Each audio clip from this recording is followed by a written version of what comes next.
Arabella on my screen. Her smile, it shines so bright.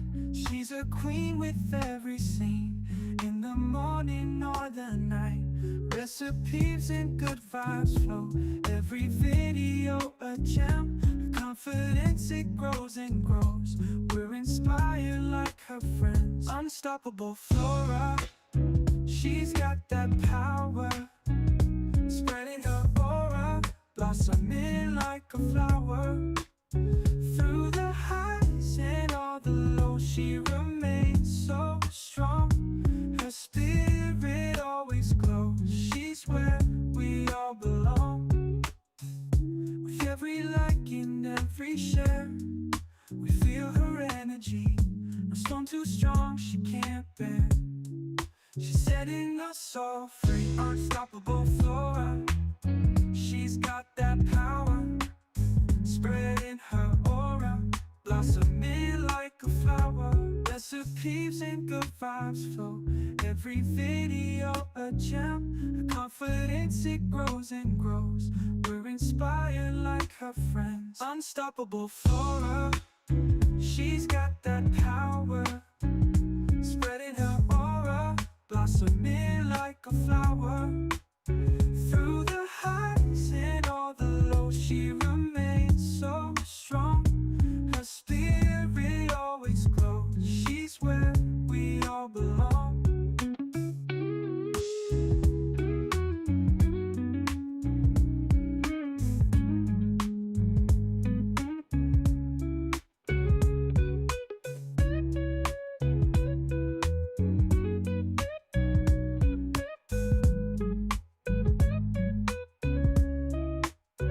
With every like and every share, we feel her energy. No storm too strong, she can't bear.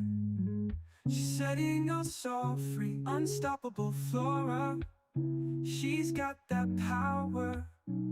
Spreading her aura, blossoming like a flower. Through the highs and all the lows, she remains so strong. Her spirit always glows. She's where we all belong. All right. Good morning, everybody. Good morning. I hope everybody's doing good today. It's been quite a while since I've came here and gave you guys the crime fix that you're looking for. So I said, you know what? Let me get in here. Let me do a live show. And I specifically wanted to, focus on the theme of. Let me just make sure everything is good over here. Give me 1 second, y'all. Give me 1 second. Look at this hyperactive little crazy butt. Give me 1 second, guys. I just have to do one more thing in the back end, and then we'll get right into it.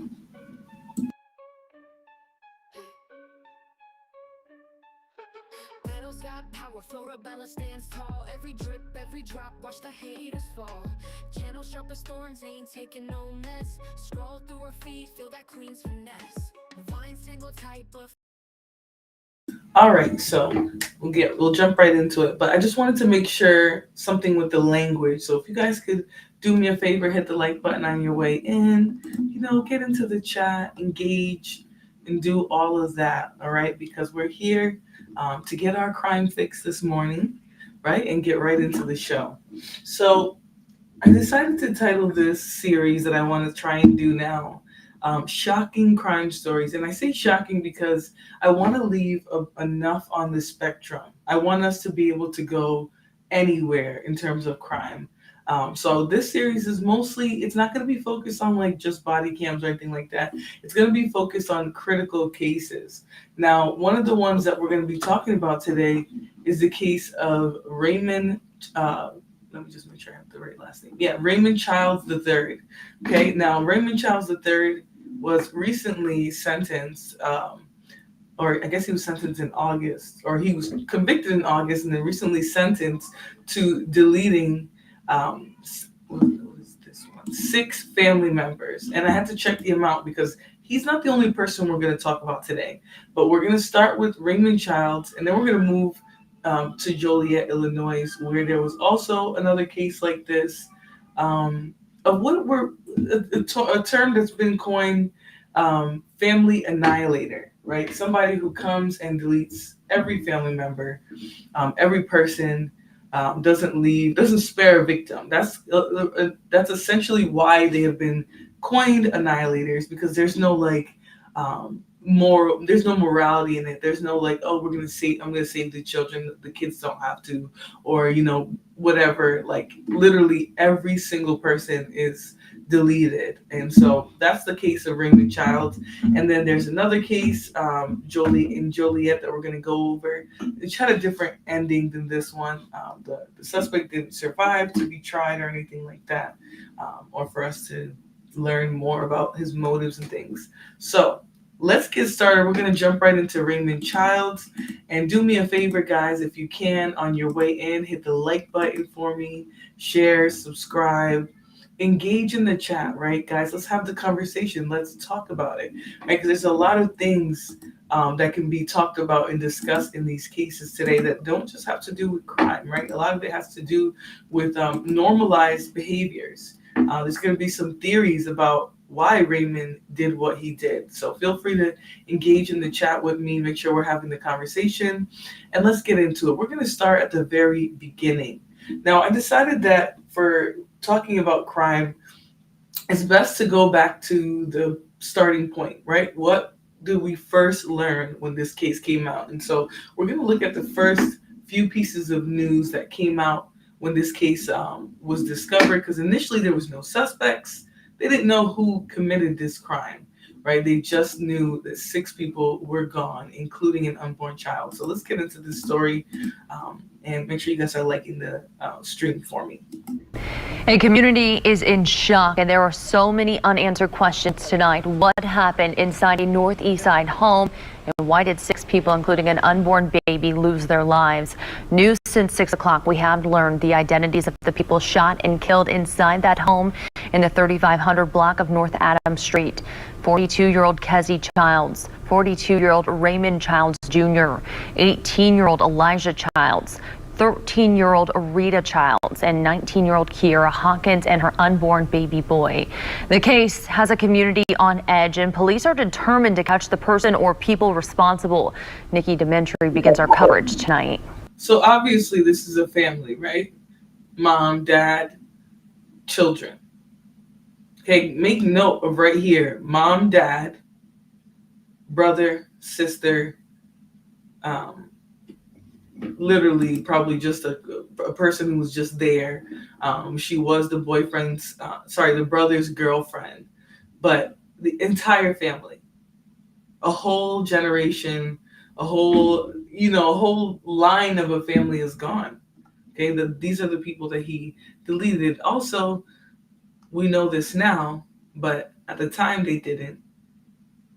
This is the suspect's family.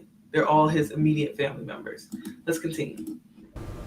During a violent weekend across the city of Indianapolis, the largest mass shooting in more than a decade occurred. That's according to IMPD. And now a Northeast neighborhood is left picking up the pieces after a mass murder left 6 people dead, including an unborn child. Police are now looking for answers, as well as so many others. This is a shock. This is a shocker, a big shocker. A shock to this entire Northeast Indianapolis neighborhood. 6 people, including a pregnant woman and her unborn child, found dead in this home on Adams Street. First on the family, my heart is sad. Indianapolis Metropolitan Police say information gathered at another call just blocks away involving a juvenile male on East 36th Street led them to the Adams Street home. As of Sunday, police say the shooting did not appear random. Reverend Alan Bailey agrees things need to change. And we're doing too much reacting and not proactive. The community activist arrived on scene to help family and friends around 5 a.m. and stayed outside in the snow and cold for hours, hoping to bring some sort of unity to this tragedy. We lost that neighborhood connection, that neighbor love connection. And if I can bring out that message that we need to start going back to that, finding out what we can do for our neighbor, whether it's elder or young. One thing I'll say is a lot of the times, and I'm not going to say that the community just didn't want to speak, But I noticed in cases like this, you'll have people come out like, oh, the family was so calm, like we always saw them, they were at every barbecue. A lot of people aren't really, if you guys haven't realized, a lot of them haven't really talked about the relationship that the family had to the community. So I'm assuming that's what the pastor is talking about here. I do think he's right, though. Right? I think we've kind of evolved into a society where we just feel like every man is for himself. Mind your business, let people live their lives out, let people do their thing. To a point where I do think there isn't that community oversight that we used to have in the past, where people will come out and say, hey, no, we used to go over this family's house every Saturday, or they had barbecues every weekend. That type of thing where the community has some sort of relationship to the family and has some awareness about their family dynamics. That type of thing has gone completely out the window. It's not as common anymore for people for the neighborhood to know certain things about the family. Guys, give me one quick second. I had a feeling that it was going to be this, but just give me 1 second. I have to adjust something. I'm going to keep playing the video, and then I'll stop it when I have something to say here. Have that responsibility. Reverend, where do we go from here? How do we go from here? I wish I had an answer. But at the present time, seeing all of this, I'm praying and asking God for an answer. Father, the violence that we have seen over the course of the last 24 hours has been nothing less than disturbing. It's been scary. At IMPD North District headquarters, prayers began at Sunday's press conference. Heartbroken, angry, and frustrated are the three words the IMPD chief says he's feeling about this incident. But he says he's also determined to find those responsible for this crime. We've got to come together as a community, working hand in hand in order to stop this violence, because this is a terrible event, obviously. But our murder numbers were high last year. We don't want to see that repeat this year. Mayor Joe Hogsett adding this mass murder is different than the other acts of violence the city's seen during the pandemic. He says anyone involved in this crime will be brought to justice. I want those responsible to know that the full might of local. And I'm going to say this. I think the mayor and everyone in that city was very serious about solving this crime. They moved very swiftly. All the information was gathered very quickly. But also there was a surviving witness. So, they have no reason not to put the full force of the law behind this case, which they obviously did. Now, let's hear a little bit more here. And then I have some more clips about how this all came about. Now, I don't know if you guys knew anything about this case while it was going on, but I had no idea that, and why does it keep doing this? Let me just take this off. Sorry, y'all, I gotta keep adjusting certain things because the stream keeps getting limited throughout, but I think a lot of it has to do with the wording. Now, I don't know if you guys knew about this case, like I was saying, but there was a mistrial declared in the first trial.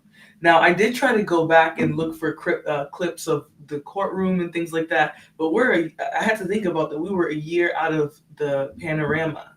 And so at that point, there was no court TV and all these things being as involved, right? I think a lot of things were happening via Zoom and stuff like that. So I don't know if that's what happened, and that's why there's no almost zero footage of this case. But yeah, there's no recordings of the trial or anything. And I guess a mistrial was declared because of some things that happened. So we're gonna get into some more clips here, but let's get into a little bit more about what they knew about this case early on in the case. And again, this news article is from 4 years ago. So this is sort of what we would classify like a primary source, something that was actually documenting the solving of this crime in the moment. So let's get into it. Police say there is no motive and there are no suspects, but it is possible, they say, that there is more than one shooter. They are urging anyone with any information to contact Crime Stoppers or the IMPD Homicide Office. We have those numbers on our website. For now, in Indianapolis, Nikki Dementry, WRTV. Nikki, thank you. And the emergency call from Adams Street gives us an idea of what investigators found when they arrived at the scene. Remember, they were tipped off about something happening there as they investigated another shooting nearby on 36th Street. We've got an open door over here. Can you start 2 more cars out, please? We need EMS at this location. We have 3 shots. All 3 are 10-0. We need them here to confirm, and I need more cars here at the scene. Next car is arriving. Start putting tape up around this house, please. I want the perimeter big. Start as animal control, please. We'll just need them to stage. We have a couple areas that the residents were unable to check due to a dog. Control out of 9. I think the cab. We have 5 victims. Can we confirm that 4 are 10-0, or can you advise for the staff pages and for PIO? I can't confirm yet. Control corner 14, did they give a condition on that one being transported? Extremely critical. And the mass murders on Adams Street comes 15 years after this horrific scene on Hamilton Avenue back in June of 2006. It impacted 3 families. 7 people, including 3 children, were killed execution style during the home invasion. 2 men were arrested and convicted. Earlier tonight, we spoke with Jeannie Covarrubias. Her family members were killed on Hamilton Avenue. When she heard about the Adams Street death, she says she was overwhelmed with emotions. In a statement to WRTV, she says, "We are still at a loss of words when something like this happens. Our anxiety levels go up, and to this day, we haven't fully healed. Not sure if we ever will." Janie goes on to say that one thing that gets me is that we never talk about how something like this even happens in the first place. And I don't want to make any community accusations, but why is it that nobody's trying to figure out why this young man would delete his entire family? This is not normal at all. Yes, it's a very, very shocking case, but what leads to this? What domestic issues in a home causes somebody to feel the need to delete everybody like this? Right? We never really get into that. We don't get into the motives, and it's always just like, oh, we're so shocked. We're gonna pray. We got to get closer. No, why are people in our community, in the community period, why are we deleting our entire families? Right? They do say that during the panorama, this was only about a year out of the panorama, that people became their illnesses began to fester, right? Once we started self-isolating. And again, right now in 2025, it doesn't seem like a big deal that someone's being told they can't go outside, but we're talking about a time where nobody was going outside, right? We were very self-isolated at the time. We were sticking to just our families for the most part. I'm assuming the girl who was pregnant at the home was there because, the brother became her immediate family, right? She's pregnant with this child. That's an immediate family. They're going to be around each other. Obviously, she probably didn't want to go back and forth between the houses, possibly get somebody sick or something like that. It's just, why aren't we talking about what led to this with this family? Why aren't we talking about warning signs of domestic issues in a family? This can't be the first time he's exhibited questionable behavior if he just boom, went and got a weapon. I don't believe that the thinking is that split. I do believe there's probably been a long-standing conflict in the family that hasn't been dealt with. Maybe a lot of resentment. I mean, the woman who was killed, the mom, was actually his stepmother. So she wasn't his biological mother either. What was going on behind the scenes there with that family that led to this? And, we're going to watch various more clips, but it just seems like none of that is being highlighted because we're focusing on the shocking nature of the crime, which I think it's a failure to not talk about what has led to this. Now, not that anything could actually justify this, but what leads to these type of things in a family? All right, let's continue. We pray that the people affected today find peace during this difficult time. May God help the police and the people affected find justice and peace. And overall, it's been a very violent weekend across Marion County. There's another homicide investigation happening on the east side. Officers found 27-year-old Daquan Smith critically wounded last night at an apartment complex in the 200 block of North Short Ridge Road.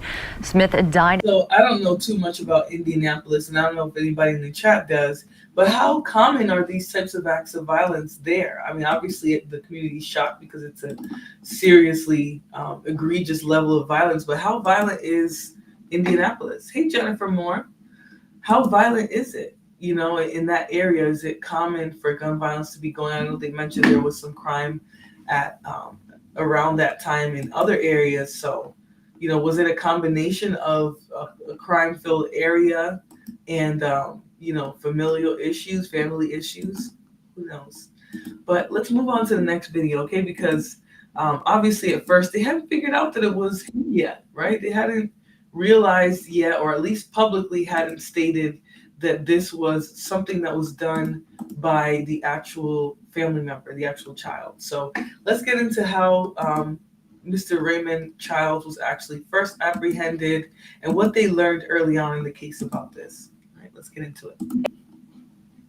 A 17-year-old is now formally charged with murder in the deaths of 6 family members. Prosecutors have also released chilling details of what they believe Raymond Childs III did inside that Adams Street home over the weekend. My teammate's Richard Essex has our story. The details of the probable cause are not for the faint at heart. Raymond Childs III used 2 guns, a 9mm handgun and an AK-47 style rifle to kill most of his family. Here's the picture of 17-year-old Raymond Childs III taken to the Marion County Jail this morning. He's accused of shooting and killing most of his family Sunday morning at their house on Adams Street. Childs has been charged with 6 counts of murder, 1 count of attempted murder, and 1 count of carrying a handgun without a permit. The shooting started after he left the house without permission. Yeah, I think the argument initially started over a conversation about somebody going out or you know, we always talk about the failures of fatherlessness and things like that, but we never talk about this element that seems to be coming up now in parenting, that the parents who do try to set limits, you know, try to teach discipline in their children, you know, they often have consequences that are very, very unfortunate for trying to discipline and put their child in line.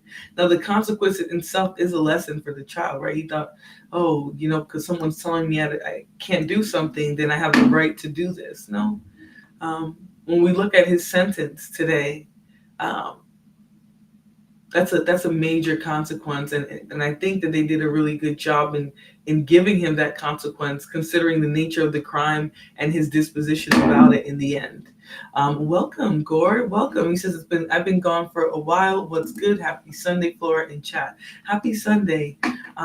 Yeah, you know, this case is really, really tragic, but you know, I think if we don't talk about these types of cases, this type of thing is going to keep happening, right? Families are just going to we're going to keep seeing these pop-up crimes. In my city alone, a family deletion similar to that happened in, what was it, Portsmouth? Either Portsmouth or East Greenwich of my state. And then there was one this year, and there was one a couple years ago, right after the Panorama as well, where the dad deleted himself and the mom, and the kids were upstairs sleeping. You know, I really don't. I understand that the Panorama is made these things a little bit more common, but like, what are we gonna do? We can't just keep blaming the fact that we were stuck in the house for a few years, right? We're really not talking about the root of the issue. Girl Dad Cooking Up Deliciousness said, hit that like button if you haven't. Yes, please do, guys. I would appreciate that. Cage says, I wonder if mental illness can play a part of this case. Now, I would have been likely, and we'll see in the second one, mental illness was definitely an issue. But I wonder, you know, what was going on with it. Is he pathological? Is he like a psychopathic? Does he have some type of pathology there that made him be careless and callous? Because we're going to see this man maintains his innocence, you know, to this day, even in sentencing, after he's given a very, very lengthy sentence, he still claims that he's innocent and that it wasn't him and they got the wrong guy. So, you know, I really wonder, honestly, with his callousness, it might be possible. Hey, young Riaz, what's going on? Let's continue though. being outside the residence and spending, kind of sneaking out of the house. I think that was what initiated the dispute. inside the home. Where it went from there, I think that's what we're trying to figure out. According to court records, Childs had been at his girlfriend's house when his father called and told him to get home. When he got back to the house on Adams Street, his father told him he'd be in trouble later. Seconds later, gunshots were fired. Childs had gone into his older brother's bedroom and shot Kiera Hawkins and Elijah Childs in the head with a 9mm handgun. Kiera Hawkins was pregnant. The baby was deceased when it was delivered by cesarean section at the hospital. He then shot 13-year-old Rita Childs in the chest with an AK-47 type rifle. Police also found several rounds from the very same AK-47 near the body of his father and stepmother. They were shot several times in the torso. During the shooting, his 15-year-old younger brother, Xavier Childs, had been downstairs in a laundry room hiding. When the shooting stopped, he took off running. Raymond Childs followed Xavier and shot him twice with an AK-47, once in the arm and once in the leg. He told investigators, "He tried to shoot me in the head, but missed, I guess." Xavier Childs was found on the front porch of a home a couple blocks away. He was rushed to Riley Hospital in critical condition, but was able to tell police who shot him before being taken into surgery. Raymond Childs III did go back to the house on Adams Street to gather up some clothes, and then he took his father's car and went back to his girlfriend's house. He did return to the house on Adams Street Sunday afternoon. He was later found at a relative's house and arrested. Mr. Childs is 17 years of age. And this is where I would say, like, going back to what Cage was saying here, I wonder if mental illness could play a part of this case. I wonder as well, right? Because where in his mind did he think he was going to go, delete his family, and then just go back to his girlfriend's house? You know what I'm saying? Even to go to do all this and then go to another family member's house. Where was he expecting to go after committing an act like this? You know, like, it's so egregious. And to just like, hey, let me get my shit and go to my aunt's house, or let me get my stuff and go back to my girlfriend's house. What would make him think he's just going to walk away after doing something like that? Now, when we look at the next case and how the other guy moved, right, his makes a little bit more sense, right? You commit a crazy act like this, you're really not going to be waiting around to, like, have someone come get you. Now, I don't know if he thought maybe he would be able to talk his way out of this. That's where I said there might be some pathological where he was grandiose and thinking that he can get away with this, or maybe talk himself out of this. And maybe after the mistrial, he definitely felt that way. But that was not the case for him here. So let's get into it.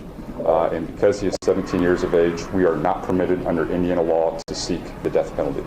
We are not in a position to seek the death penalty due to the accused's age. Raymond Childs did appear virtually in front of a judge today. He answered all the judge's questions respectfully, but kept his head down for most of the hearing. The judge did set a tentative trial date for April. In Indianapolis, Richard Essex, Wish TV, wishtv.com, and follow us on Facebook. Just hard to believe. Richard, thank you. We have the statement from IMPD Chief Randall Taylor. Today's charging announcement is welcome news as our community continues to grapple with this shocking crime. But our focus should remain on remembering the lives of those taken from us too soon and doing everything we can to rally around the surviving victim as he must come to terms with unimaginable loss. My prayers are with him in his continued recovery and with all those who lost a family member, a loved one, a friend, or a neighbor on Sunday. Now, yeah, very, very just senseless, just ridiculous type of crime. You know, for me, I thought it was insane.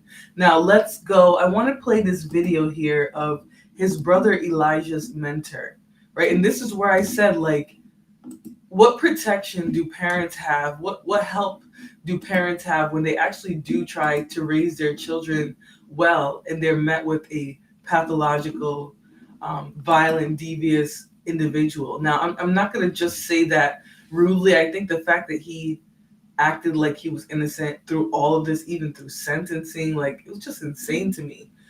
Do we know how long he'll be in for? We're going to get into that. But I wanted to really walk this one down because, you know, the facts of this case really bothered me.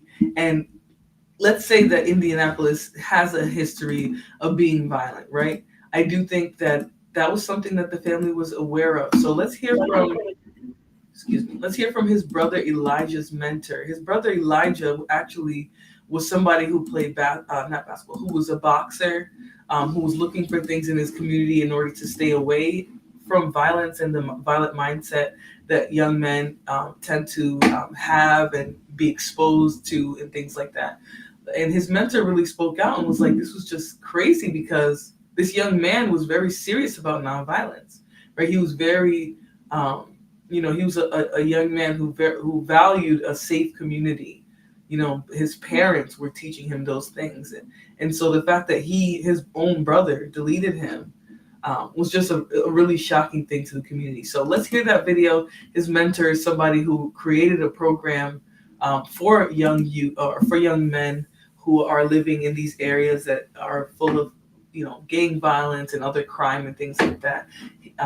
He was he felt very, he felt very grateful to be working with Elijah, but for his mentee to pass in such a way is very, it could be disheartening. It could really make you feel like this is who the community decides to, get rid of it. And at this point, it was his own family. So let's get into it though. Seeking answers. This was really stunned the community. And as we saw their friends and families, as they're learning the news of just this tremendous loss, they are grief. Only on 13 News tonight, our Steve Jefferson talked with the mentor to Elijah Childs. He's the man who took Elijah under his wings. Elijah Childs' mentor told me that the 18-year-old had just started to believe in his own success and his own dreams. And my heart just sank. Wow.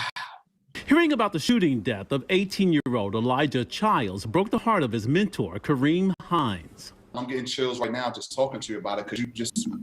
And what's like, again, this is what gets me. We always talk about, oh, there's no people in the community supporting these young men. There's no there's no black men who are trying to help the youth.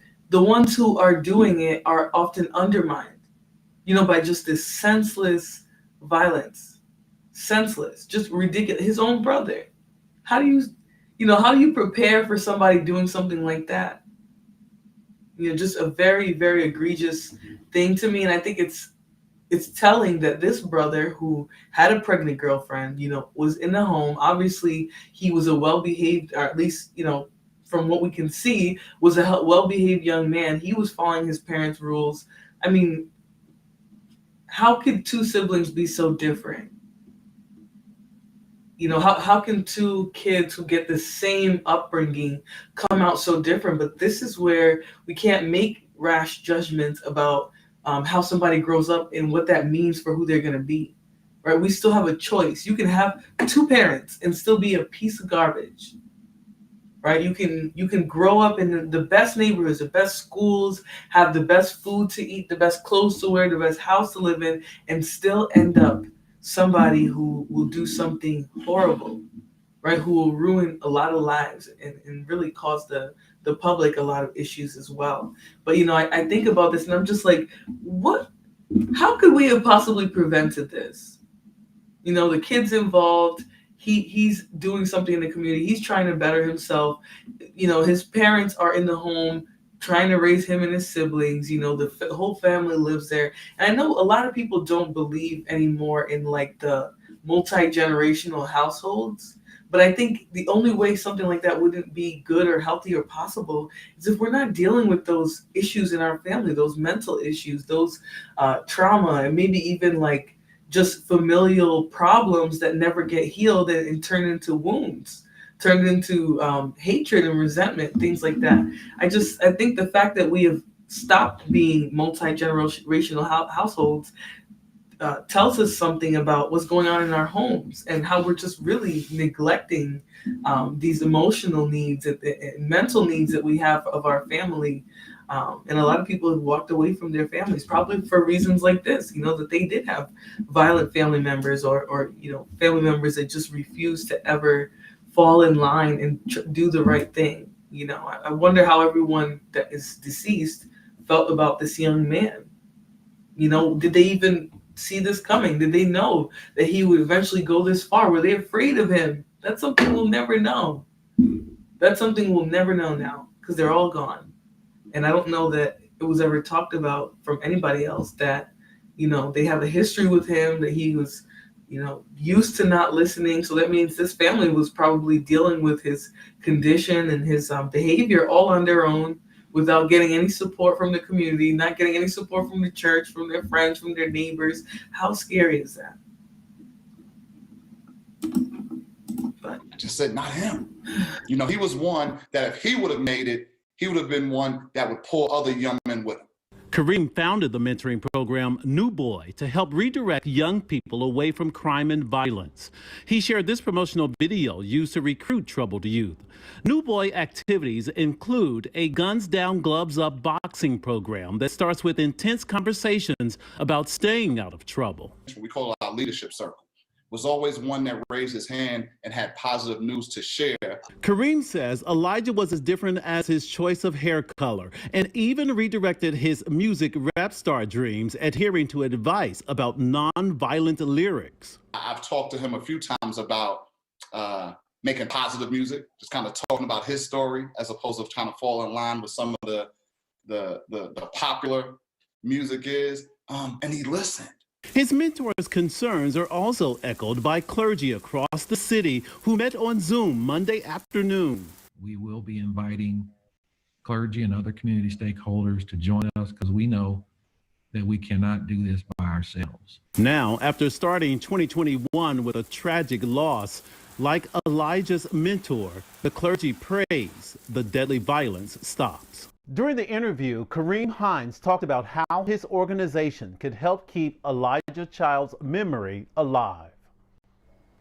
And Pastor James Jackson told Steve that the clergy on that Zoom meeting are ready to help the survivors, obviously starting with a lot of prayer. So more news is coming in about these crimes, and as that happens, we'll have all the... Yeah, so again, it's kind of saddening to see nobody in the community knew anything about their family dynamics. That's what it's giving to me. You know what I'm saying? Like, obviously the brother was seeking some sort of mentorship, you know, some sort of positive guidance. That doesn't mean his father wasn't one, but obviously based on the community and the lifestyle, he probably felt like he was surrounded with a lot of negative energy, a lot of negative messaging about who you should be as a Black boy, as a Black man. You know, the messaging that other influential Black men give to each other, right? Think about our music and all that. It all plays into, you know, how the youth, you know, generally feel about each other and other Black men. All right, so let's move on to the next video. We're going to get a little bit more back into the trial here. And this is after the first case. So you guys heard the case was set to start in April or whatever of that year, April of 2021. The first case ended in a mistrial. Now, this is, now that I think about it, January 2021 is what, 8 months or 7 months on the heels of the panorama. So we're talking about, we're smack dab in the middle, no toilet paper, not going outside, not going to school, not going to the grocery store, not going here, not going there. I mean, literally in the house. And so he's getting in trouble for going to a girlfriend's house and staying there, going and taking a car, staying there overnight. Now, could some level of being like, oh, I'm trapped in a house and my parents are trying to control me, could that have caused him to lash out like this? And it could have been a random thing? Maybe. I'm not going to blame the pandemic for this, though. I'm going to go ahead and guess that there was already issues in this house, that they were already having and facing issues with his behavior. But let's get into this mistrial here and see what happened. Apparently, a family member broke down and said, why would you do it? Like, why would you do this? They addressed him on the stand, and so that led to him going free for a little bit. Okay, what's up, Bandit? Do you want some attention? Here, let me give you some attention. You can sit there quietly and watch the show now. All right, let's continue. With some breaking news, late this afternoon, a judge declared a mistrial in the 2021 murders of 6 people. Thanks for joining us. I'm Mistrial in for Aaliyah. And I'm Nick McGill. Raymond Childs III was 17 years old, and police say he killed 4 members of his own family, as well as 2 others. Fox 59's Russ McQuinn was in court as everything unfolded. Russ, tell us what happened here. Well, good afternoon. You know, from the very start, Judge Chris Miller told the jurors this was going to be an emotional trial, and it sure proved to be that today, because it was those emotions boiling over in the courtroom that led to a mistrial. Alonzo Velez was described as an uncle of Raymond Charles III, who was arrested when he was 17 years old for killing 4 family members plus a pregnant woman and her unborn baby on January 24, 2021 in the 3500 block of North Adams Street. A surviving sister said her younger brother was mad because their father, Raymond Childs Jr., was going to discipline his son over taking the family car without permission the night before. Velez was telling jurors that he was with Childs later that day, and they prayed for the truth to come out. And Velez said from the witness stand to the defendant, "You all remember that?" Then, as attorneys tried to cut him off, Velez said, "Why did you do it, Raymond?"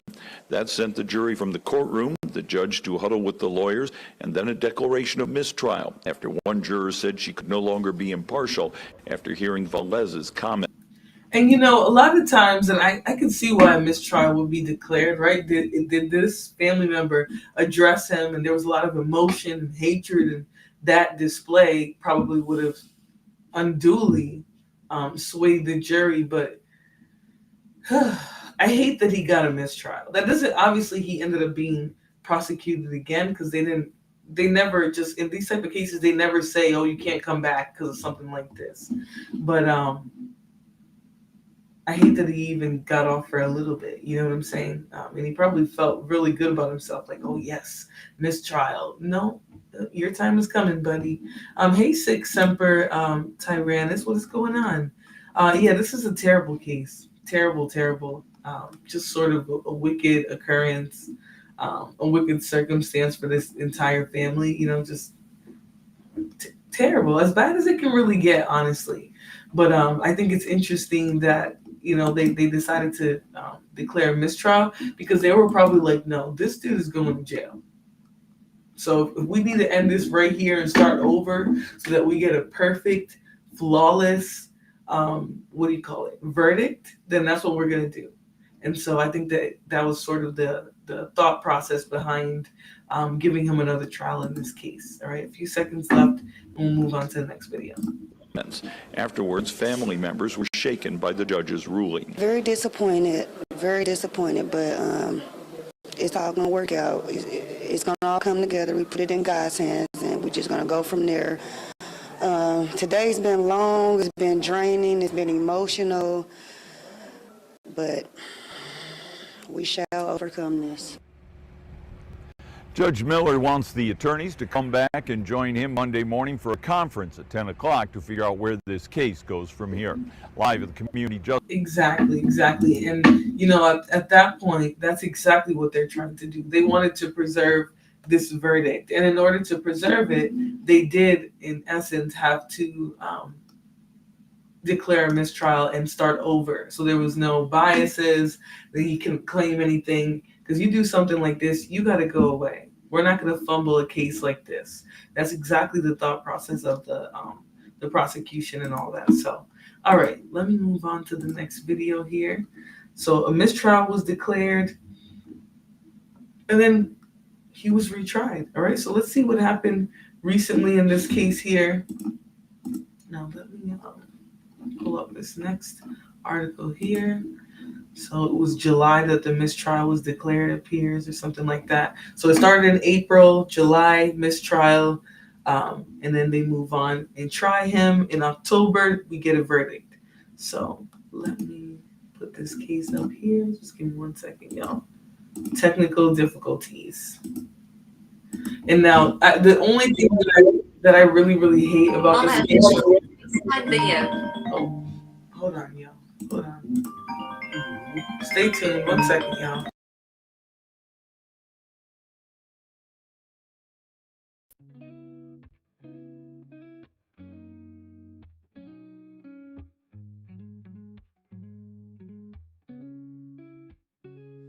Florabella on my screen.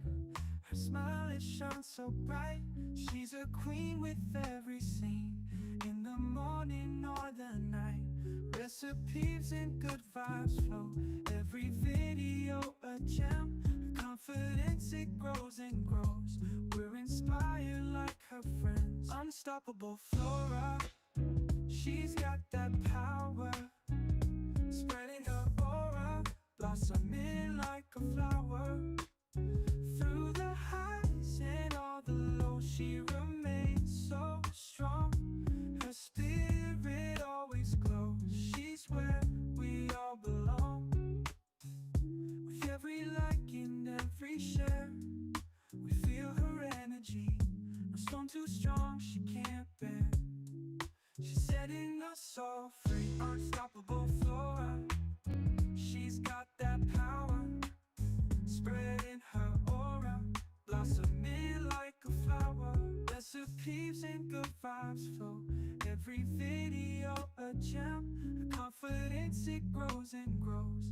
We're inspired like her friends. Unstoppable Flora, she's got that power. Spreading her aura, blossoming like a flower. Through the highs and all the lows. Okay, sorry, y'all. Sorry. Sorry, guys. I had to answer the phone really quickly. Get rid of some dusty trolls.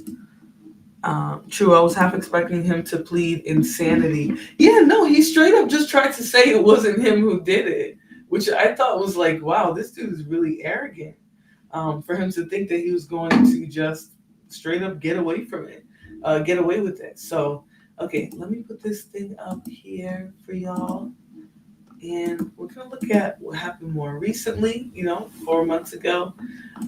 His case was originally, again, there was a mistrial that was issued that has since passed. They retried him, and this is what's going on right now. Statements in court today for the Indianapolis man who's accused of shooting and killing nearly all his family. Raymond Childs III tonight is accused of killing his parents, his 13-year-old sister, 18-year-old brother, and his brother's 19-year-old pregnant girlfriend. Our Logan Gay joins us in the newsroom tonight with what we heard in court today. Logan? Scott Childs was tried for the murder earlier this year, but the judge declared a mistrial over something that was said during witness testimony. Now attorneys are back in court, again combing through the details from that early morning back in 2021. Raymond Childs III sat in court once again, listening to the prosecutor and his defense attorney lay out the gruesome details of his family's murder. It happened in the early morning hours back in January 2021. The prosecution says the shooting started upstairs. He shot his brother once in the back of the head as he was watching television. Next to Elijah in bed was Elijah's girlfriend, Kiara Hawkins. The defendant shot her once through her right ear. Kiara was 9 months pregnant at the time. The prosecution says Child's 13-year-old sister died next. He shot her once in the chest and left her for dead on the floor of her bedroom. Then the prosecution says Childs III went to the basement where his parents were and allegedly killed them too. I love you, Raymond, were the last words of Raymond Childs II. And the prosecution says Childs didn't know it, but his younger brother was also in the basement at the time of the shooting. He watched as his brother went into the basement. He heard the brief struggle. He heard his father's last words, and he heard the gunshots. The prosecution team says the younger brother escaped the house, but was allegedly chased down the street and shot. Officers say they talked to the younger brother before he went into surgery and asked him who fired the shot. Investigators say the teenager told them. My brother, Raymond Ronald Lee Childs III. But Childs III defense team says he was not at the house that night. They say he was at his girlfriend's house after being kicked out by his dad. And they say 2 guns were used, suggesting 2 shooters. They allege Childs III is in court because of a misguided investigation and misidentification. First, when he talked to the officers, he said he couldn't be sure who the perpetrator was. He also used the word they when referencing the shooters. And he couldn't be sure that he saw his brother with them that night. Both weapons were used upstairs, and both weapons were used downstairs, inconsistent with there being just one shooter. You'll also see no physical evidence tying Raymond Childs III to those weapons. No fingerprints, no DNA. Childs faces a maximum sentence of life in prison without parole if convicted. Logan, thanks so much. Now, I do think that's an interesting defense, okay? Like to suggest that it was two deleters, that this is misguided. But I don't know. You know, the prosecutor and such were very confident in their answers here. Now, let me put up some of the physical evidence and I can let you guys decide for yourself. I do not think he's innocent of this, but you guys can obviously make your own choice, because I do think the fact that that's all his defense went with, like, oh, this is misguided, this is maybe racism and misidentification, that we should look at the other side, just to be as impartial as we can. So let me put up the link of this case here, the article, which will likely give us a little bit more. Okay, so I'm gonna say, usually I try not to be judgmental, but tattoo in the face, I don't know. Yeah, maybe gloves then. Yeah, it's just difficult because the way everything was done, right? He argues with them about taking the car, and then suddenly, right after that, they all come up deceased. I don't know. I think it's just hard to prove that somebody else was there, and also the lack of DNA doesn't mean that he didn't do it. A lot of people can conceal actual physical hard evidence of them being on a crime scene, but then other things they slip up on, like on their moves, like where were they? Did the police actually track his physical location? Things like that. So let's look at both sides, and we're going to see what evidence the police actually had. So an Indianapolis man was sentenced to 360 years for murdering 6 family members in 2021. All right, so he got a very, very hefty sentence. Now, as you guys heard in one of the other videos, the death penalty was taken off the table. So, it's kind of a really, really hefty sentence that essentially just means life in prison. I don't know if that means he won't get parole, but let's look at it here. A Marion County judge sentenced Raymond Childs on March 10th, 2025, which was 6 days ago. The jury found Childs guilty in October 2024 of all 6 deletion charges against him, as well as charges of attempted deletion because he shot his brother and carrying a handgun without a license. The new trial came after a judge declared a mistrial on July 23rd, July 23rd, 2024, in Childs' trial after something that was said during. Childs, who was 17 years old at the time of the incident, shot everyone in the house in the early mornings of January 24th, 2021 in the 3500 block of Adams Street near East 34th Street in North Sherman Drive. Childs deleted the following people. So we saw it in the thing that we did. Yeah, 360 years is insane. That's like, if they tell him he has to serve concurrently, that would just mean 1 life sentence. But that's a hefty looking sentence for sure. So Raymond Childs Jr., which is his father, Kizzy Childs, which is his stepmother, Elijah Childs, his brother, Rita Childs, his sister, Kiara Hawkins, 19, Elijah's girlfriend, and Chaos Hawkins, which was the unborn baby that was days away from being delivered, this is just egregious. Another brother who was 15 at the time allegedly witnessed the shootings and ran out of the house before being shot twice. He survived. This is the thing, the other crazy part too, right? If they're going to say that it wasn't him, and they're going to say there was 2 suspects, what if the little brother was involved in the deletion? And then he felt bad in the end and he went and was like, oh, he shot me, when really he was part of it. Because it's just so pathological, impossible. I don't know, for this to be 2 young brothers. Because what's the odds that he survived? He literally made sure that the little sister was gone.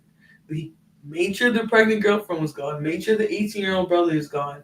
What are the odds that he doesn't issue a fatal enough shot to him? But obviously there's the element of him escaping and things like that. But I think there's a little bit more to this that we'll just never know. The brother said Childs had gotten in trouble for coming home past his curfew. Now realize what this brother says turns out to be the entire basis for this, right? This brother, he was capable of doing this because he was told no, right? He deleted his parents, his siblings, innocent bystander because his parents told him no. That's the whole motive of what the prosecutors are alleging. So really, if anybody was setting him up, it would be the other sibling, right? 15 years old, he can easily play innocent. He has injuries. He sustains pretty serious injuries, but survives them. Survives them enough to run.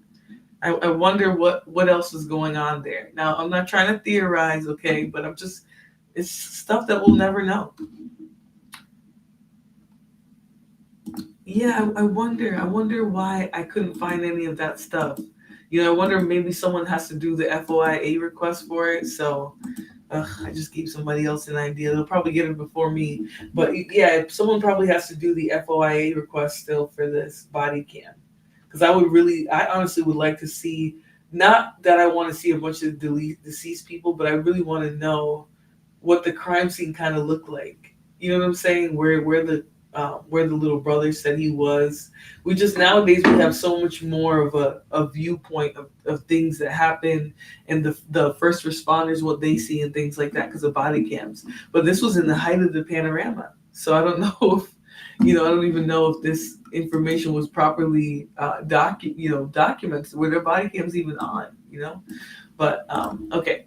So the Marion County Prosecutor's Office said Child's extended family got the deletion weapon from him and turned it over to police within hours of the deletion. Officers then took Childs into custody at a family member's house. Okay, so he can't really say, right? This is why it's important to go in, listen to the theories, and really, really break down the evidence. He can't say he didn't do it if he went to a family member with the weapon. Right? Okay, sure, he didn't leave his DNA evidence or anything at the crime scene, but he came to a family member with it. And shout out to the family for not protecting him when he did something vile, right? Like we saw in the Gabby Petito case, they protected their son after he had deleted his girlfriend, his fiance. Shout out to this family for not protecting their son, their cousin, nephew, grandchild, whatever. Sort of like in the way that Antonio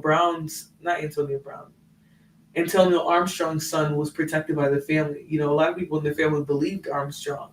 But in this case, they acted quickly. He came to their house with the weapon. They took it from him, handed it to police. Police came and got him. This is not a conspiracy theory against him. This is not. This is what happened. Cage says, true, that is hard to disprove, which makes me question why his defense attorney would take this stand. Why would he go this route? Why would she go this route? Knowing that there were people that were involved that were sort of not firsthand witnesses, but they were sort of the first people who saw him following the crime.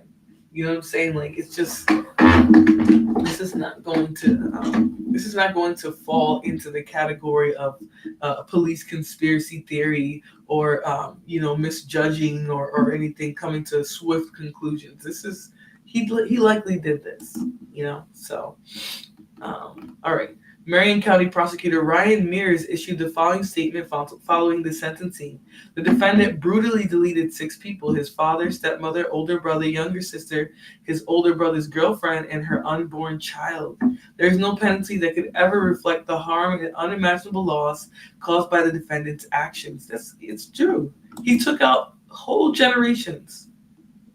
Right, this family's lineage, assuming that they had a connection to the larger family tree, this whole part of that lineage is gone. A whole generation of family is gone because he felt some type of way about being told no.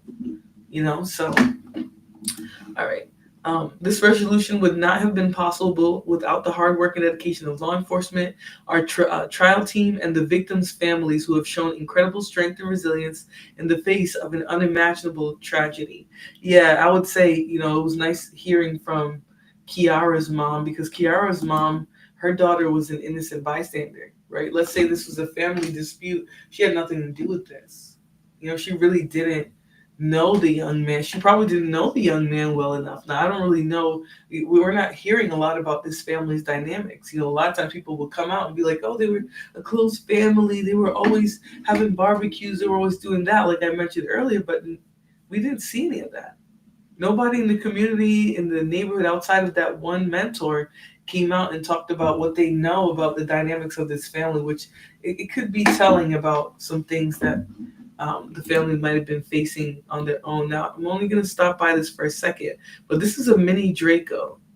You know, the fact that he would take something like this and use it against his own flesh and blood, just sort of very, very disturbing. So I'm just going to swipe by it again for a quick second. You know, YouTube be doing all types of stuff. But yeah, it's just vile, you know, to turn on your own family like that.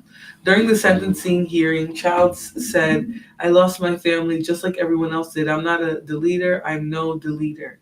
Western Michigan University professor Dr. James Henry, who's an expert on the effects of trauma on children, shared details on his interview with Childs during sentencing hearing.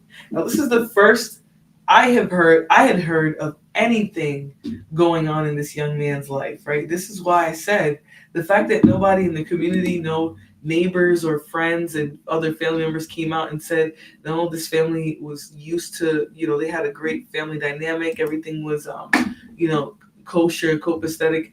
It's telling that they were probably dealing with their family issues internally. They were not seeking help from the community, from the mental health system, none of that. And that's really, really, that's really tragic, you know, to think that there's still a lot of us who don't believe in seeking help for these types of issues. We believe in internalizing everything and keeping doors closed and just sort of not, you know, not reaching out to the community for help. So very tragic situation. But so let's go back to the, it looks like it was a professor who interviewed Childs on his trauma. So Henry said he reviewed multiple instances of alleged domestic violence by Childs' father that Childs witnessed. According to Henry, Childs is below average intellectually and had difficulty finding words to communicate his thoughts. Wow. Henry testified that Childs was exposed to complex trauma, describing instances of seeing his mother being physically harmed by boyfriends and feeling helpless that he wasn't able to protect her. Wow, that's insane. You know, it's tough. Again, like I said, there's no one that can come out and really tell us how this family felt. Were they afraid of him? Was there a toxic dynamic in the house? Was he bullying people? Like, what do we really, really know about how this family dealt with each other and how they treated each other? We'll never know, because a lot of families choose to internalize these things rather than seek help. Henry testified that Childs was exposed to complex trauma, describing instances of seeing so watching his mother get abused by boyfriends and things like that. Now, I don't know how that plays into this, because obviously he was living with his dad, but if he's a child who moved in with his father, which let's just read them more like this. We'll read some more of this, but I do think if this is a child who was displaced and he was in another home and then came live with his dad, he might have been carrying in trauma, resentment, and other things when he moved in already. So, unfortunately, it's not common. Yeah, it's very tragic. All right, so according to Henry, Childs moved in with his father when he was 12 years old and never heard from his mother again. Henry said Childs felt abandoned, lost, and rejection, that his mother didn't want to see him. However, Childs' mother testified earlier that his father limited time she could spend with him because he was very strict about where his kids could go and what they did. Henry testified that Childs said all the children in the home couldn't wait to turn 18 years old so they could get out of there. Now, here's my thing. If this boy is going to claim that all the other siblings were being restricted by the father and the father was so bad, why would you delete all the other family members too? Right? This is where I can't really trust necessarily what he would be telling this doctor as well, because that doesn't add up. If they all wanted to get away from dad because he was so horrible, why did you delete them all? What was the logic behind that? You know, this is where, like, I've seen cases of children who've been abused by a parent. The parent is the only one who will be targeted, right? The other kids will survive. Why did he delete the entire family? That doesn't make any sense.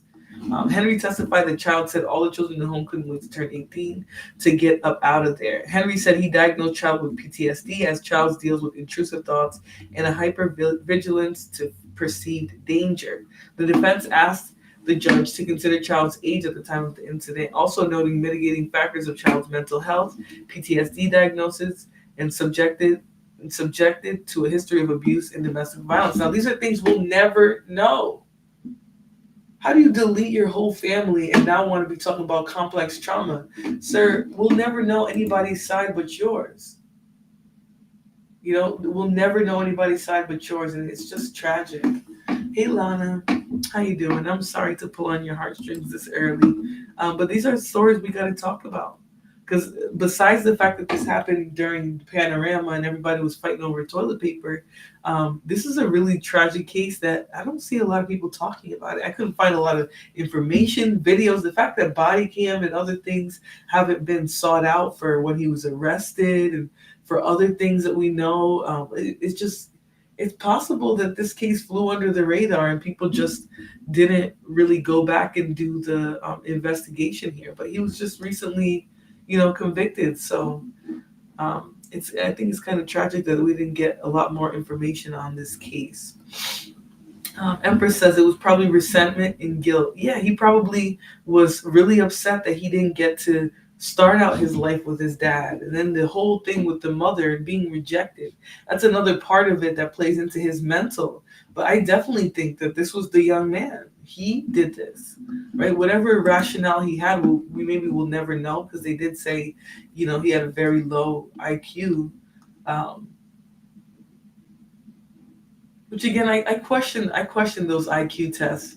I do think to some degree that there's, and it's noted in psychology and mental health, that a lot of these tests, these IQ tests, are very racist, right? Not racist because they hate Black people, but racist because the cultural things that people are supposed to know are very vanilla, right? They don't sort of fit a lot of different cultural experiences. So I wonder if there's some misinterpretation that happened, that they just weren't able to read him. And this is why I truly say that Black people need to get in the mental health field. More and more of us are going to continue to fall by the wayside in these systems that are supposed to help us if there isn't people that represent us. We're barely talking to each other about issues, let alone going and talking to some random white folks about your issues after you've already, deleted your entire family.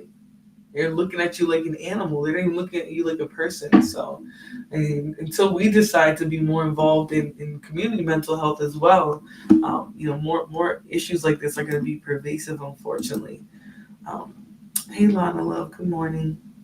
Yeah, extremely biased, especially the IQ tests. I mean, a lot of them have a lot of cultural undertones that are specifically white, so I just wonder sometimes with that. But yeah, more of us have to get in the field. So, okay. Let me go back to where we were at here. The defense also argued that evidence didn't show child's plan to delete his family, noting long-term exposure to complex trauma is the reason the deletions happened. Now, that's wrong, because first of all, where is I guess they put sister previously in it. I was trying to see if that was an update, but this is not I just don't think this is a reason to delete your family. Like to say that there was complex trauma and he witnessed DV. I mean, he witnessed DV in another household, right? Who's to say that he even had a healthy understanding of how good it was to be in a new household with his father, other siblings? But again, back to that resentment piece and guilt, I think he did sort of feel like the odd one out. He wasn't raised with his father. He didn't live with his father.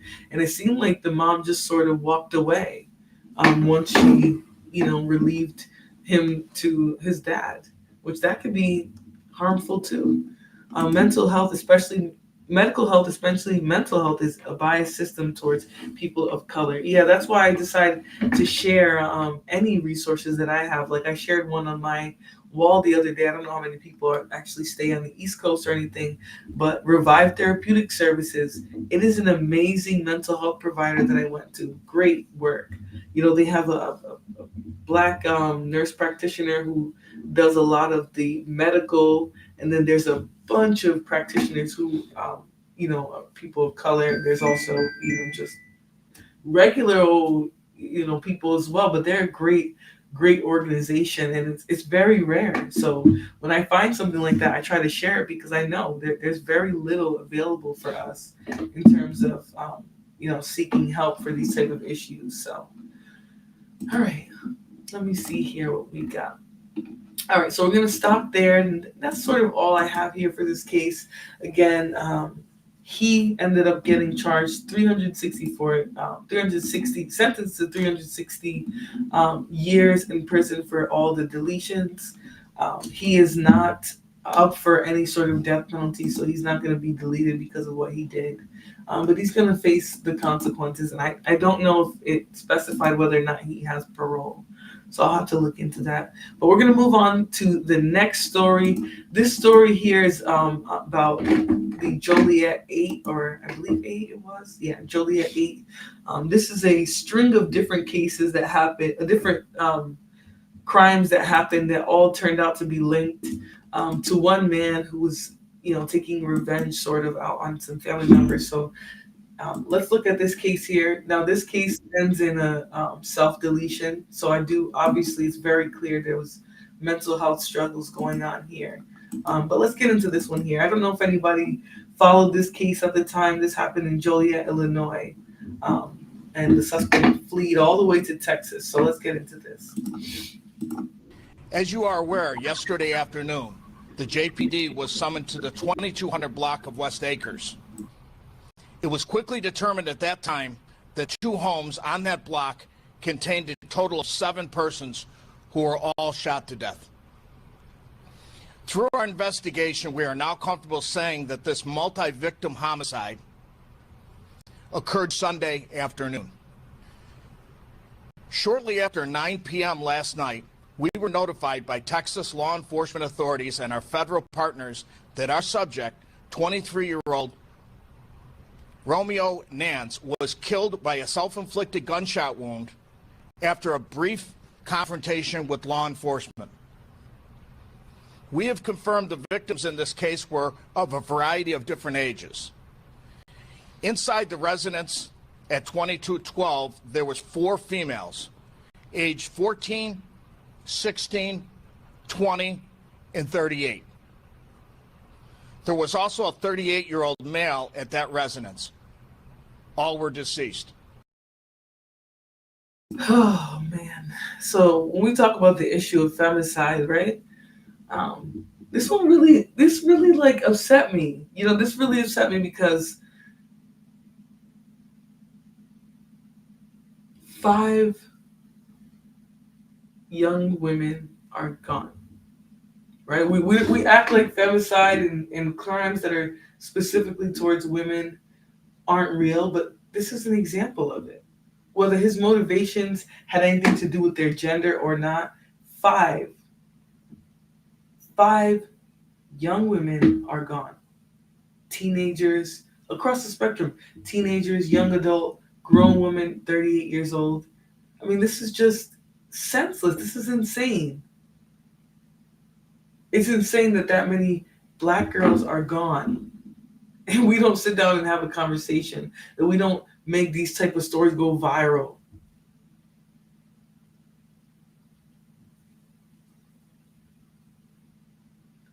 It really bothered me hearing about this story, but let's continue. At the address of 2225, there was 1 female, age 47, and a male victim, age 35. They too were deceased. By around 8 p.m. 6 people, 5 of them Black women. The awareness of Black femicide has gone silent. Yeah, it's radio silent. It's radio silent. We don't even talk about how many Black women are going. Like 5 5 of 6 victims are Black women, and we're not having the conversation about Black femicide. Like it's very frustrating. Like it's almost like, okay, so we're just gonna ignore it. It doesn't happen then. We're gonna act like we're gonna gaslight Black women when they talk about how unsafe that we are, how we're 6 times more likely than any other female group to be passing away. We're just gonna forget all of that because we don't want to be real about what's going on in the community.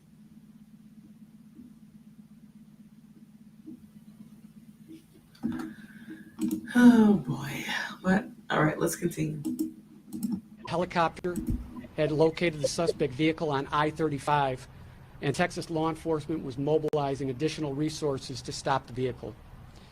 The Will County Sheriff's Office learned that the suspect, Romeo Nance, pulled his vehicle into the gas station in Natalia, Texas.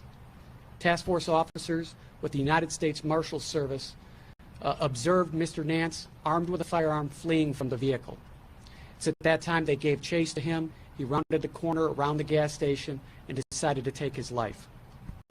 Yes, ma'am. We do know right now that there was a family relationship between the two residents, and we do know that Nance was related to the occupants of both residents. As to exactly what type of relationship there was within the family, right now we're still sorting through that. Thanks for watching. Stay updated about breaking news and top stories on the NBC. All right, let's look at some more clips. So that one was immediately after everything happened. But right before that, there was some more stuff going on here. So while they were on a manhunt, now notice they said 2 households. So that means he went from one place, deleted other people, and then went to another place. Like there's something extremely pathological about that. In this case, obviously he deletes himself, so we don't get a look at his mentality. But this dude was a damn menace. You're going on a spree. It's not even like a crime of opportunity where you're just where they all are, or we see like shootings at like cookouts or things like that. Dude literally went from one house to the next with the pure intent of deletion, which is just really tragic for this community. So let's watch this here. This was right after it happened, and they were still looking for him. So before he deleted himself, let's look at this from a year ago. Good afternoon, everybody. My name is Bill Evans. I'm the chief of police here in Joliet, Illinois. At approximately 12:04 this afternoon, the Joliet Police Department was notified by the Will County Sheriff's Office of an incident here in the 2200 block of West Acres. This incident included several deceased persons in 2 separate residences. A total of 7 people were found shot to death in these 2 locations. We are working very closely with our partners at the Will County Sheriff's Office to locate a suspect in this homicide. On behalf of the Joliet Police Department and the Will County Sheriff's Office, our hearts go out to victims' families of this heinous crime. We will do everything in our power here at the Joliet Police Department to bring the person responsible for this to justice. We are currently looking for a suspect by the name of Romeo Nance. Nance is 23 years old. Now that's the bandit in question who deleted himself because he couldn't face the consequences of what he did. But I'm just going to put for us up the people who suffered as a result of this demon.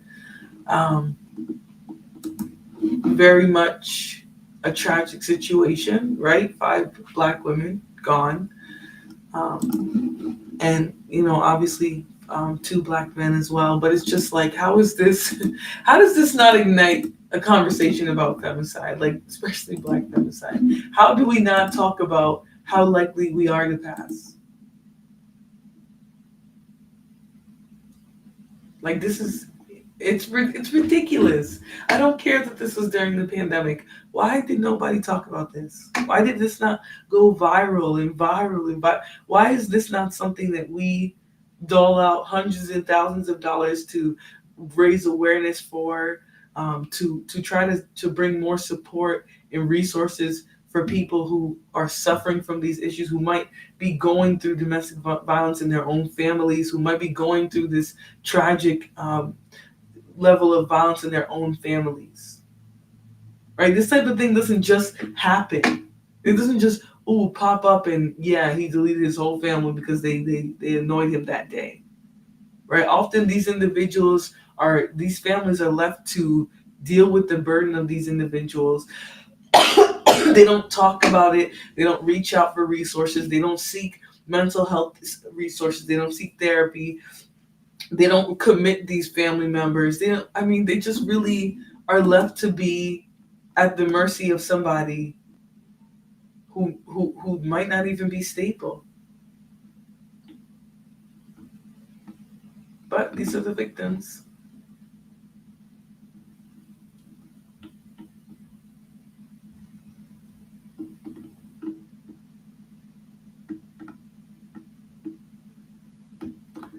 At least the community celebrated them. It looks like the church, a GoFundMe raised $65,000, which is amazing. But how do we stop other things like this from happening? How do we stop other family members from having to bury their people? Right? Like, how many more Black families are going to annihilate themselves before we actually have the conversation about that we're not dealing with these issues in our families? That things that can be solved are turning into decades-long feuds, right? They're turning into wounds that people have against their family members that really don't. I don't care. There's nothing that could have happened that would justify all of these people senselessly dying like this. They would damn near have to be demons for anybody, him, another family member, to justify something like this happening instead of us realizing what was really going on with this individual. I don't believe his violent behavior is new. I don't believe what he's doing is new at all. I believe this is him. He's probably been like this their entire lives, and they've just been dealing with it, stomaching his temperament and his mental health issues that he refuses to get treatment for. And with 5-6 people gone, we're still not having the conversation.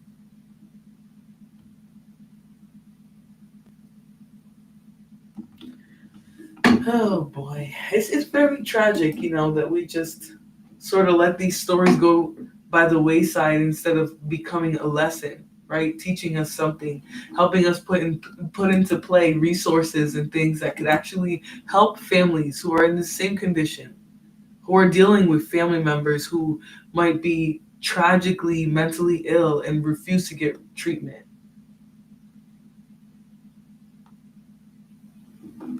All right, let's hear a little bit more from them while they were investigating this.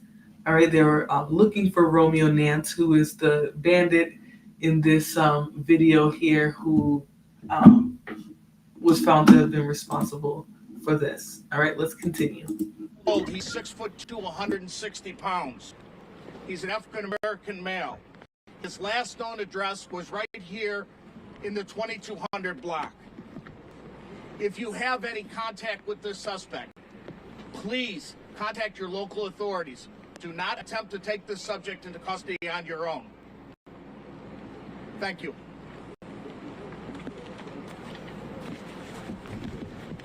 Hello, everyone. I'm Dan Dungles, Deputy Chief of the Will County Sheriff's Office.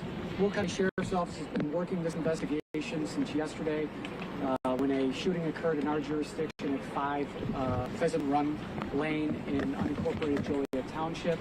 Our officers responded to that to that area for a person found with blood coming out of his head. And upon deputies' arrival, they located a gunshot wound. He was transported from that area to a local area hospital where he succumbed to his injuries. The victim in our incident has been identified as Toyosai Bakar. That's Toyosi, first name, last name Bakar, Bakare. He's 28 years old. He is originally from Nigeria and has been living in the Will County area for the past 3 years. Early on in this investigation, we were able to identify a suspect vehicle to our homicide, which coincided with a earlier shooting that happened in Joliet approximately 10 minutes prior to our report. We were able to locate various information on our suspect and search the area for this suspect vehicle. All attempts to locate the suspect have been negative at this time, and the Will County Sheriff's Office is seeking the public help along with the Joliet Police Department in locating this suspect. At this time, at approximately 12 a.m. early today, our officers set up surveillance in this area, an attempt to locate the vehicle, which yielded negative results. At approximately 8:45, at approximately shortly before noon this morning,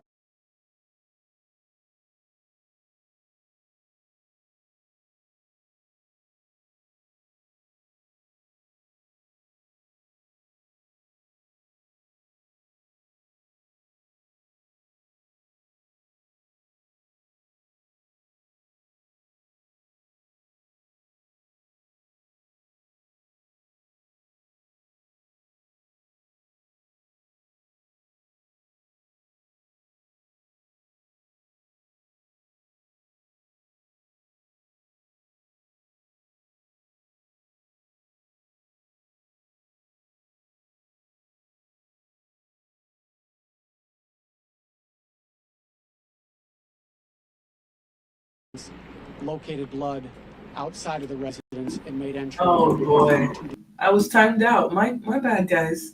So sorry, not timed out. I was muted. But yeah, so what I was saying here is that, yeah, no, I completely forgot because I got into a thought and I was finished and I was gonna play the video again. My bad, y'all. My bad. But yes, this case actually wasn't done by himself. He was actually involved with some other people who helped him commit this crime, right? Just more understanding that this was a deviant, right? He was likely a bad apple, right? Someone that just behaved poorly, made excuses for himself, probably no accountability. He actually ended up involving his girlfriend and another person. They were complicit in what he did, and they were actually charged as well.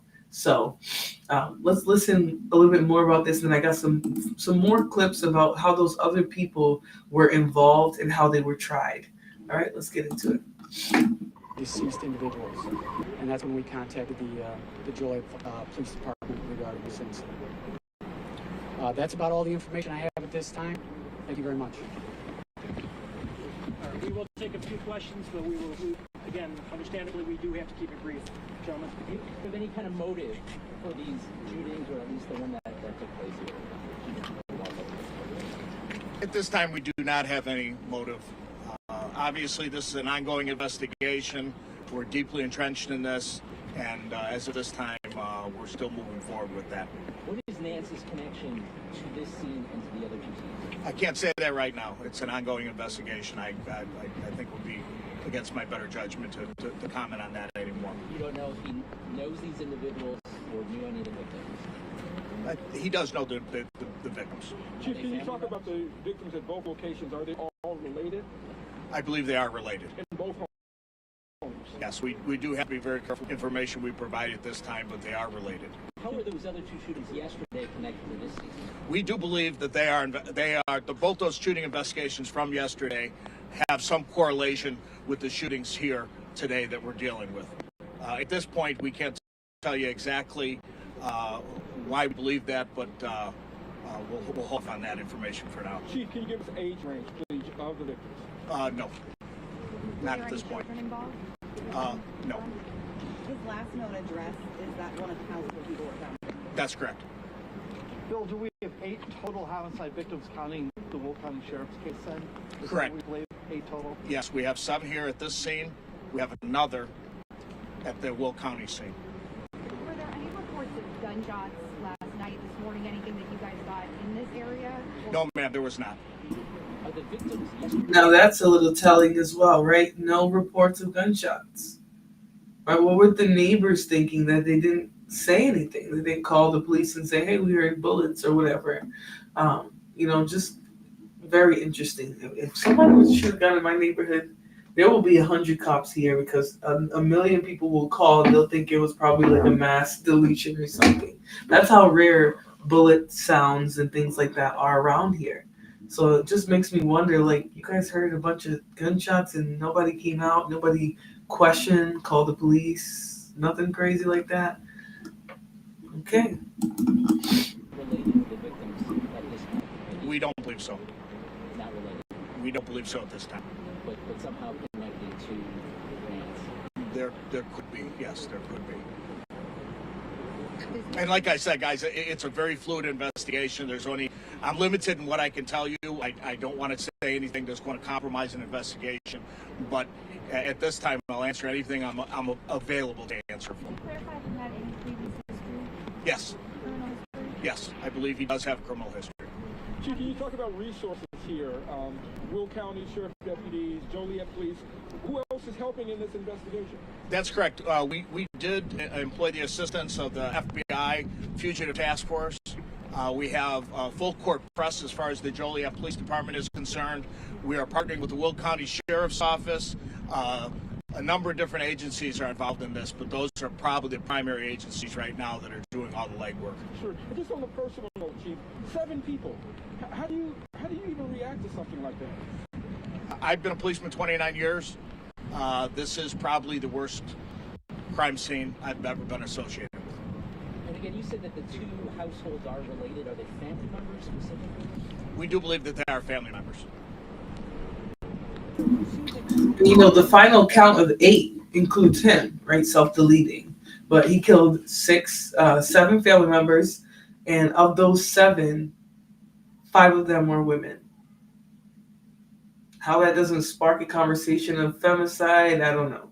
I know the subject matter and the talking about crimes like this is very, YouTube tends to censor a lot of it. They don't want you to talk about it, right? The news can make millions of dollars talking about crimes against women, children, neighborhoods, but you as an individual, it's hard to profit when you're talking about those types of crimes. But, I still think we have to have these conversations. On that note, make sure you guys are like, share, subscribe, support the content, because they really do not like these type of subject matters. But then we still have to have a conversation. So like I mentioned, there are other suspects in this case, one of them being a girlfriend. So let's see how she was involved and how she ended up being charged in this case. Right now at 4:30, the girlfriend of the Joliet man accused of murdering 8 people was in court for the first time today. 21-year-old Kylie Cleveland Singleton is charged with 1 count of obstruction of justice. NBC5's Lexi Suter has the latest from the Will County Courthouse. 21-year-old Kylie Cleveland Singleton pled not guilty in court today after being accused of lying to police and interfering in a homicide investigation. When Joliet police began searching for Romeo Nance, officers questioned Kylie, his girlfriend, and the mother of his child. Police said they asked her for his phone number. Kylie said she didn't know it. Police were after Nance after they had reason to believe he killed 8 people and wounded a 9th. Police say the killing spree happened on Sunday in Joliet's West Acres neighborhood.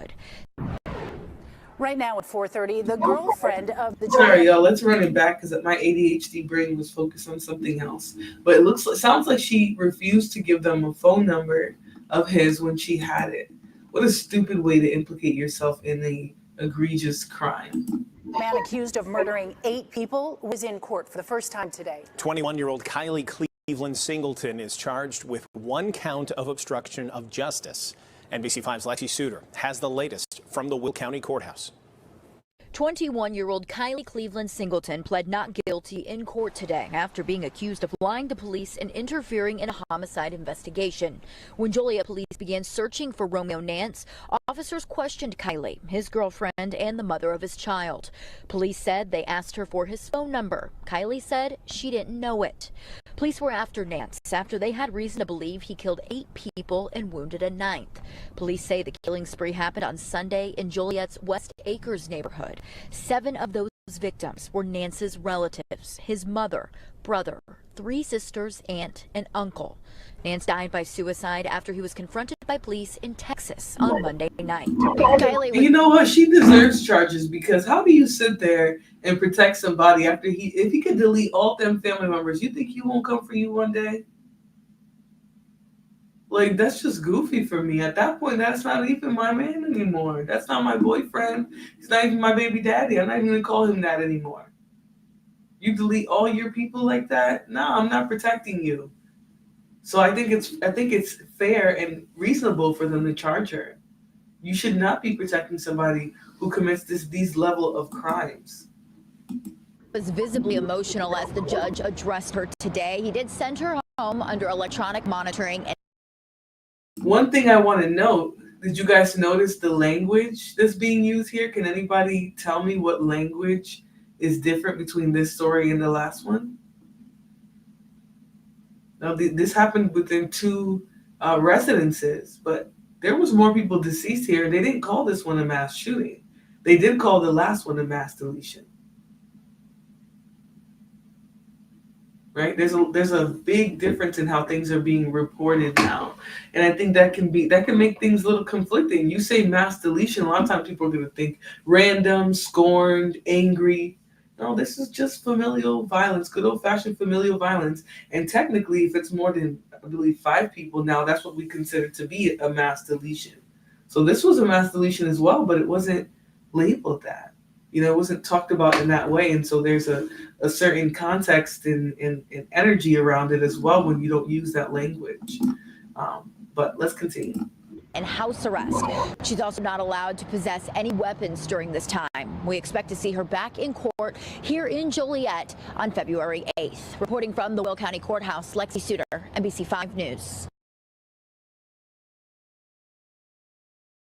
So that's the girlfriend, right? She just didn't give him a phone number.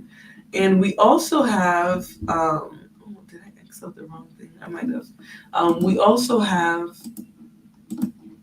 a friend who got a second, he was arrested. He was the second person arrested in this, it was believed that he was actually complicit and was involved in, carrying this out.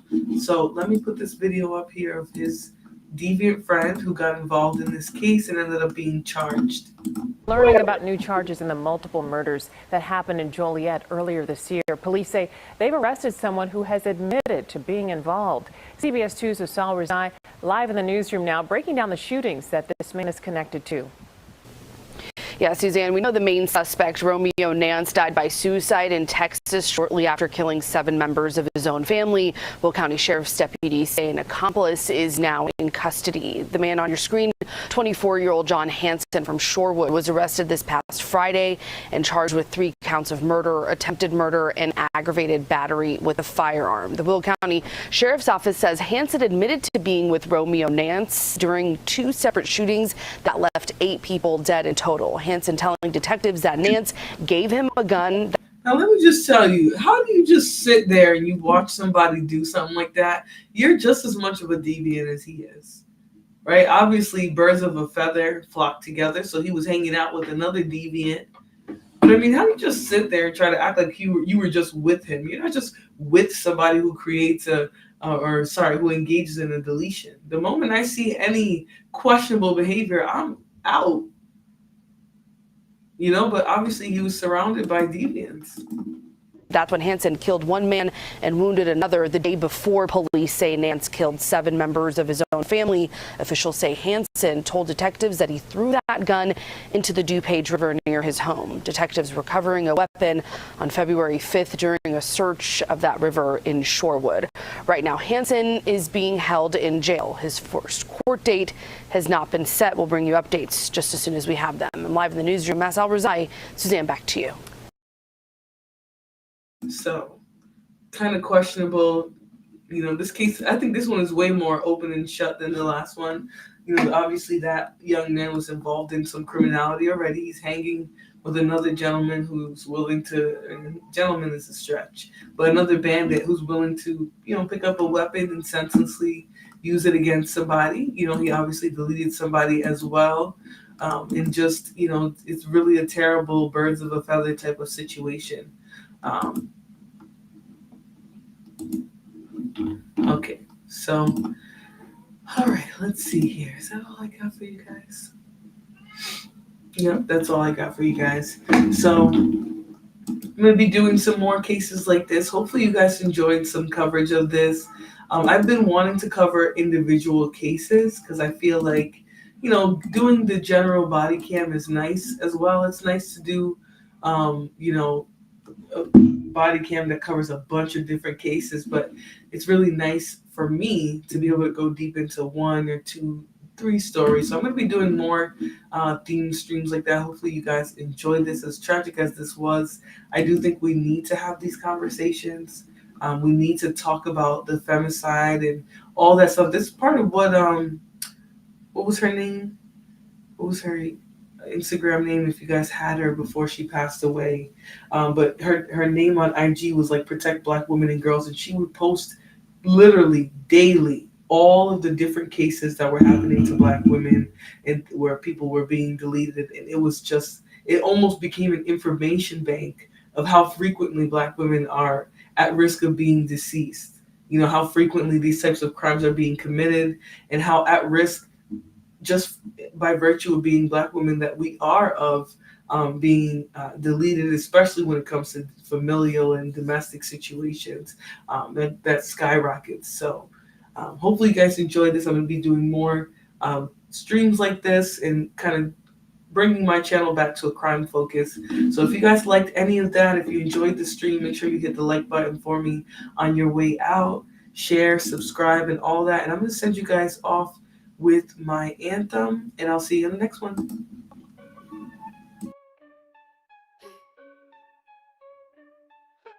Battles got power, Florabella stands tall. Every drip, every drop, watch the haters fall.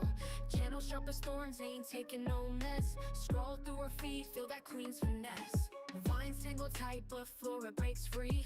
Roots so deep, can't mess with her tree. From the mud she rises, roses from the dirt. Every comment section she lays down hurt. Flora's anthem, blooming under pressure. Resilient, resolve, ain't no lesser. Florabella's reign strong and relentless. Beauty in battle, queen sure defenseless.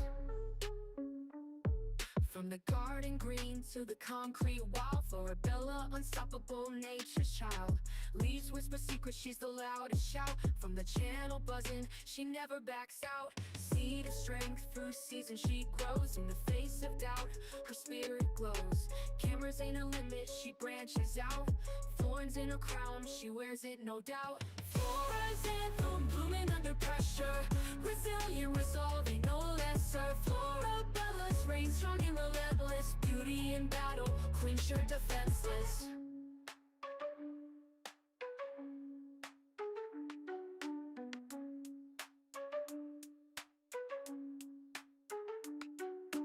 Flora's anthem, blooming under pressure. Resilient, resolving no lesser. Florabella's reign strong and relentless. Beauty in battle, queen sure defenseless.